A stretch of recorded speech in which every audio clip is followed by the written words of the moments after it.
G'iybatchi yozuvchi o'libdi. Yozmagan odami qolmagan. O'zini ota-onasini ustidan ham yozib bergan ekan. O'ladi-yu. Janozada turganda domla yana yoshda endi. Olamdan o'tgan birodarimiz qanday odam edilar debdi. Buni hamma biladi-yu uni kimligini. Domla kursda emas.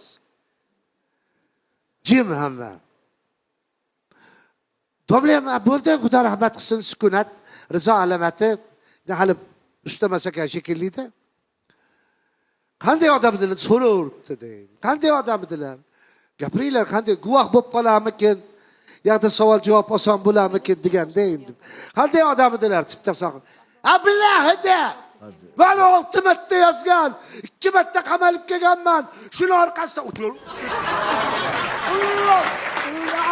Yuplasini bu. Ajrashib ketganman. Ovozini yopib turgan aytamiz. Bu yoqqa borib olib ham yozadi. Senga shu kerakmi? Yaxshi odam edi,